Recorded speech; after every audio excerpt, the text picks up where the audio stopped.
صفحہ number 193، page number 193، اور ہمارا سبجیکٹ چل رہا ہے بدر سے پہلے جو مہمیں بھیجی گئی تھیں، یعنی جنگ بدر سے پہلے جو گروپ انٹیلیجنس کے بھیجے جاتے ہیں کہ آپ کی یہ ڈیوٹی ہے، آپ کی وہ ڈیوٹی ہے، اس پر بحث ہو رہی ہے۔ جوہلینا کا ہم نے ذکر کیا، اس کے بعد جوہلینا وہاں جو مہم بھیجی گئی تھی اس کا ذکر ہوا۔ اب یہ نیکسٹ ویل آ گئے، اس کا بقیہ حصہ یعنی جوہلینا کا بقیہ سبجیکٹ جو ہے وہ بیان کیا جائے گا۔ اردو زبان میں سرور عالم صلی اللہ علیہ وسلم کی سیرت پر جامع ترین کتاب سیرت النبی صلی اللہ علیہ وآلہ وسلم، علامہ شبلی نعمانی رحمۃ اللہ، علامہ سید سلیمان ندوی رحمۃ اللہ۔ اعوذ باللہ السمیع العلیم من الشیطان الرجیم، بسم اللہ الرحمن الرحیم۔ الحمد للہ رب العالمین والصلاة والسلام علی رسولہ محمد وعلی آلہ واصحابہ اجمعین برحمتک یا ارحم الراحمین۔ دعا تو دل سے مانگی جاتی ہے، زباں سے نہیں اے اقبال، قبول تو اس کی بھی ہوتی ہے جس کی زباں نہیں ہوتی۔ آمنہ کے لال سے شمس و قمر شرما گئے، روشنی پھیلی فضا جھومی محمد آ گئے۔ آمنہ کے لال سے شمس و قمر شرما گئے، روشنی پھیلی فضا جھومی محمد آ گئے۔ تمام محدثین مغازی کی ابتدا اسی واقعہ سے کرتے ہیں۔ صحیح بخاری میں بھی اسی کو اول الغزوات قرار دیا ہے۔ قریباً 1 مہینہ کے بعد قرظ بن جابر فہری نے، جو مکہ کے رؤساء میں تھا، اصحابہ ذکر قرظ فہری، مدینہ کی چراہ گاہ پر حملہ کیا اور حضرت صلی اللہ علیہ وسلم کے مویشی لوٹ لیے۔ اس کا تعاقب کیا گیا لیکن وہ بچ کر نکل گیا تھا۔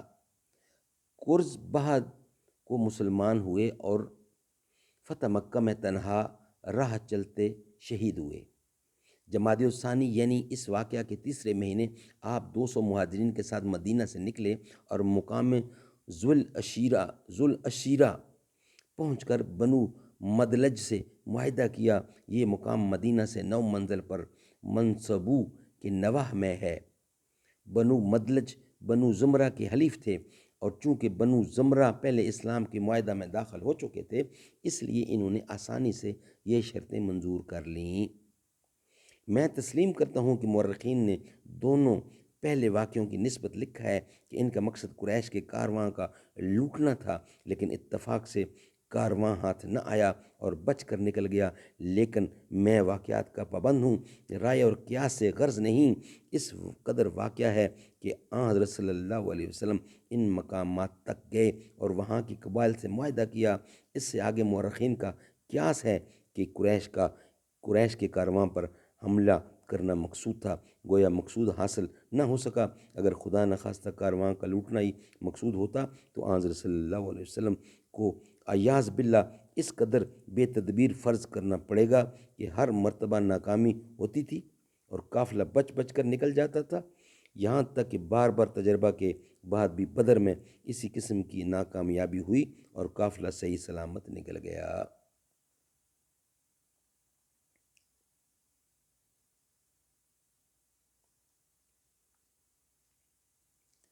مدینہ کی چراگاہ پر حملہ کیا اور حضرت صلی اللہ علیہ وسلم کے مویشی لوٹ لیے۔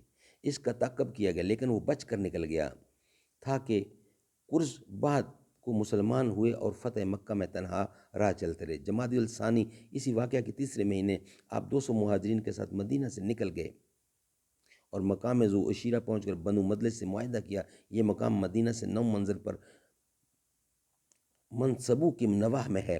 بنو مدلج بنو زمرہ کے حلیف تھے، اور چونکہ بنو زمرہ پہلے اسلام کے معاہدہ میں داخل ہو چکے تھے، اس لیے انہوں نے آسانی سے یہ شرطیں منظور کر لیں۔ چند روز کے بعد یعنی رجب سن 2 ہجری میں حضرت صلی اللہ علیہ وسلم نے حضرت عبداللہ بن جحش کو 12 آدمیوں کو ساتھ بطن نخلا کی طرف بھیجا۔ یہ مقام مکہ اور طائف کے بیچ میں ہے، مکہ سے ایک شبانہ روز کی مسافت پر ہے۔ آپ نے حضرت عبداللہ کو ایک خط دے کر فرمایا تھا کہ 2 دن کے بعد اس کو کھولنا۔ حضرت عبداللہ نے خط کھولا تو لکھا تھا کہ مقام نخلا میں قیام کرو اور قریش کے حالات کا پتہ لگو اور اطلاع دو۔ اتفاق یہ کہ قریش کے چند آدمی جو شام سے تجارت کا مال لیے آتے تھے سامنے سے نکلے۔ حضرت عبداللہ نے ان پر حملہ کیا اور ان میں سے ایک شخص عمر بن حضرمی مارا گیا، 2 گرفتار ہوئے اور مال غنیمت ہاتھ آیا۔ حضرت عبداللہ نے مدینہ میں آ کر یہ واقعہ بیان کیا اور غنیمت کی چیزیں پیش کیں۔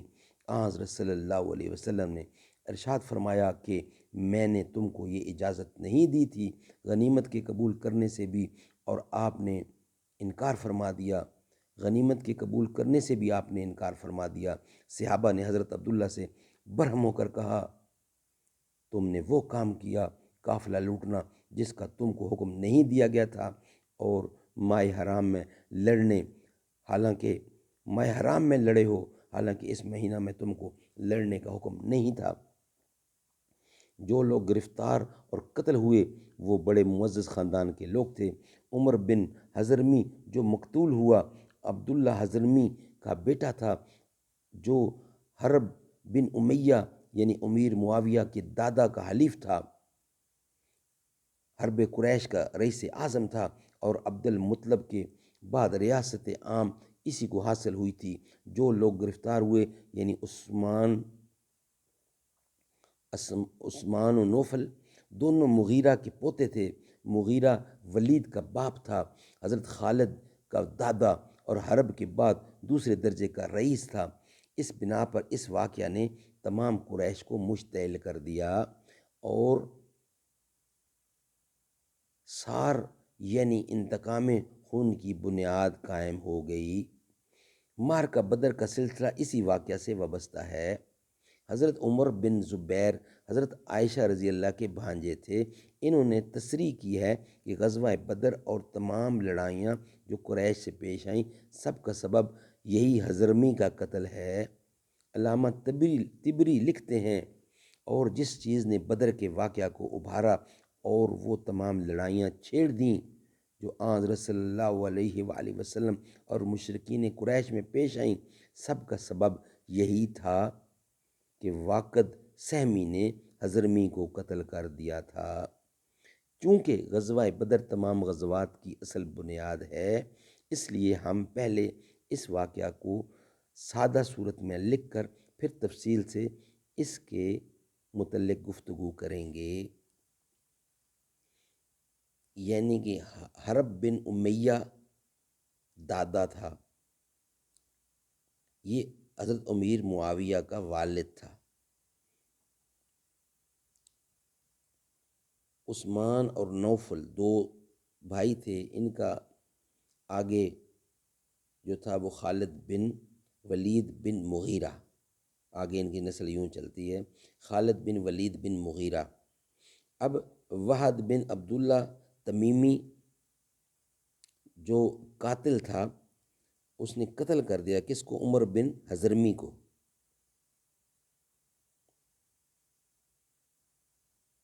یہ باپ تھا عبداللہ بن حضرمی کا۔ یہ ڈیٹیل اس طرح بیان کی گئی ہے، اللہ تعالیٰ ہمیں اس پہ عمل کرنے کی